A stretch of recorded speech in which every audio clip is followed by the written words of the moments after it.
പുറപ്പാട് അദ്ധ്യായം 24. ഉടമ്പടി ഉറപ്പിക്കുന്നു. കർത്താവ് മോശയോട് അരുളി ചെയ്തു, നീയും അഹ്റോനും നാദാബും അബീഹുവും ഇസ്രായേലിലെ 70 ശ്രേഷ്ഠന്മാരും കൂടി കർത്താവിൻ്റെ അടുക്കലേക്ക് കയറി വരുവിൻ. നിങ്ങൾ അകലെ നിന്ന് കുമ്പിട്ട് ആരാധിക്കുവിൻ. മോശ മാത്രം കർത്താവിനെ സമീപിക്കട്ടെ, മറ്റുള്ളവർ സമീപിക്കരുത്. ജനം അവനോടൊപ്പം കയറി വരികയും അരുത്.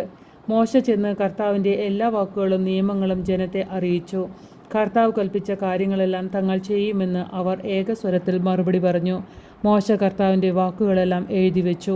അവൻ അതിരാവിലെ എഴുന്നേറ്റ് മലയുടെ അടിവാരത്തിൽ ഒരു ബലിപീഠവും ഇസ്രായേലിലെ 12 ഗോത്രങ്ങൾക്കായി 12 സ്തംഭങ്ങളും നിർമ്മിച്ചു. അവൻ അയച്ച ഇസ്രായേൽ യുവാക്കന്മാർ കർത്താവിന് ദഹനബലികളും കാളകളെ കൊണ്ടുള്ള സമാധാന ബലികളും അർപ്പിച്ചു. മോശ ബലിയുടെ രക്തത്തിൽ പകുതി പാത്രങ്ങളിലാക്കുകയും പകുതി ബലിപീഠത്തിന്മേൽ തളിക്കുകയും ചെയ്തു. അനന്തരം ഉടമ്പടി ഗ്രന്ഥമെടുത്ത് ജനങ്ങൾ കേൾക്കെ വായിച്ചു. അപ്പോൾ അവർ പറഞ്ഞു, കർത്താവ് കൽപ്പിച്ചതെല്ലാം ഞങ്ങൾ ചെയ്യും, ഞങ്ങൾ അനുസരണമുള്ളവരായിരിക്കും. അപ്പോൾ മോശ രക്തമെടുത്ത് ജനങ്ങളുടെ മേൽ തളിച്ചുകൊണ്ട് പറഞ്ഞു, ഈ വചനങ്ങളെല്ലാം ആധാരമാക്കി കർത്താവ് നിങ്ങളോട് ചെയ്ത ഉടമ്പടിയുടെ രക്തമാകുന്നു ഇത്. അനന്തരം മോശയും അഹ്റോനും നാദാബും അബീഹുവും ഇസ്രായേൽ ശ്രേഷ്ഠന്മാർ 70 പേരും മലമുകളിലേക്ക് കയറിപ്പോയി. അവർ ഇസ്രായേലിലെ ദൈവത്തെ കണ്ടു. ആകാശതുല്യം പ്രകാശമാനമായ ഇന്ദ്രനീലക്കൽത്തളം പോലെ എന്തോ ഒന്ന് അവിടുത്തെ പാദങ്ങളുടെ താഴെ കാണപ്പെട്ടു. ഇസ്രായേൽ ശ്രേഷ്ഠന്മാരായ അവരുടെ മേൽ അവിടുന്ന് കൈവച്ചില്ല. അവർ ദൈവത്തെ കണ്ടു. അനന്തരം ഭക്ഷിക്കുകയും പാനം ചെയ്യുകയും ചെയ്തു. മോശ സീനായ് മലയിൽ. കർത്താവ് മോശയോട് അരുളി ചെയ്തു, മലമുകളിൽ എൻ്റെ സമീപത്തേക്ക് കയറി വന്ന് കാത്തു നിൽക്കുക.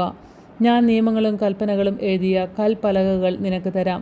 നീ അവ ജനത്തെ പഠിപ്പിക്കണം. മോശ തൻ്റെ സേവകനായ ജോഷുവയോടുകൂടെ എഴുന്നേറ്റു. മോശ ദൈവത്തിൻ്റെ മലയിലേക്ക് കയറി. അവൻ ശ്രേഷ്ഠന്മാരോട് പറഞ്ഞു, ഞങ്ങൾ മടങ്ങി വരുന്നവരെ നിങ്ങൾ ഇവിടെ കാത്തു നിൽക്കുവിൻ. അഹ്റോനും ഹൂറും നിങ്ങളോട് കൂടെയുണ്ടല്ലോ. എന്തെങ്കിലും പ്രശ്നമുണ്ടായാൽ അവരെ സമീപിക്കുവിൻ. മോശ മലയിലേക്ക് കയറിപ്പോയി. അപ്പോൾ ഒരു മേഘം മലയെ ആവരണം ചെയ്തു. കർത്താവിൻ്റെ മഹത്വം സീനായ് മലയിൽ ആവസിച്ചു. 6 ദിവസത്തേക്ക് ഒരു മേഘം മലയെ മൂടിയിരുന്നു. 7-ാം ദിവസം മേഘത്തിൽ നിന്ന് കർത്താവ് മോശയെ വിളിച്ചു. മലമുകളിൽ കർത്താവിൻ്റെ മഹത്വം ദഹിപ്പിക്കുന്ന അഗ്നിക്ക് തുല്യം ഇസ്രായേൽക്കാർക്ക് കാണപ്പെട്ടു.